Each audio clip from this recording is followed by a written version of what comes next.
In the heart of a busy city park, where laughter echoed and ice cream melted too fast, a little boy stood quietly with a bunch of colorful balloons.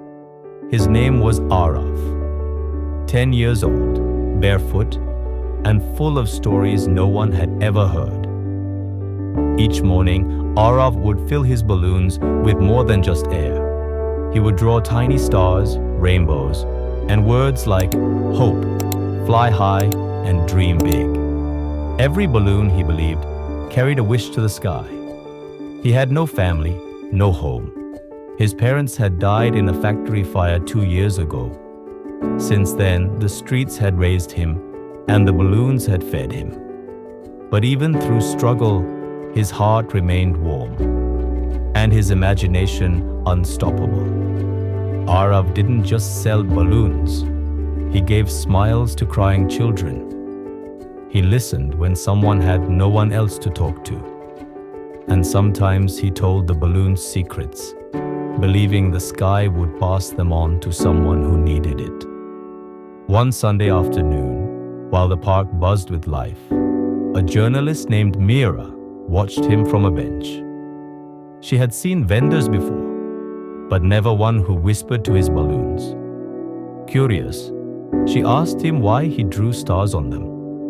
Arav smiled, holding up a yellow balloon with the word courage written in red. Because maybe someone needs this more than I do, he said. Mira was moved.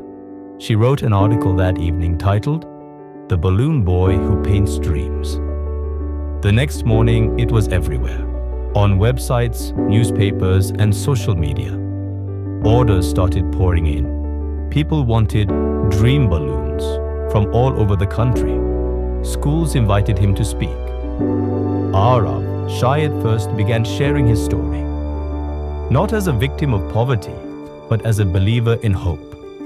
With help from donations, Arav started a small foundation called Dream in Color, where underprivileged kids could come, learn, draw, and send their own wishes into the sky. Years passed. Arav's name became a symbol of resilience.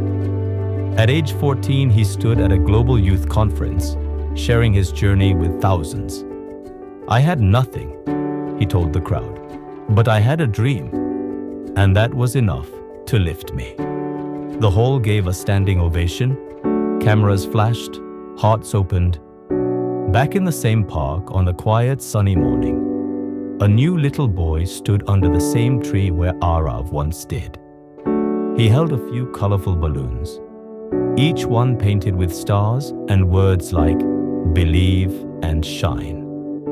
When someone asked him why he drew on them, he grinned and said, "Because once a boy named Arav taught the world how to dream. You don't need money or fame to change the world. A little hope shared with love can travel farther than you ever imagine. Sometimes even floating on the strings of a balloon."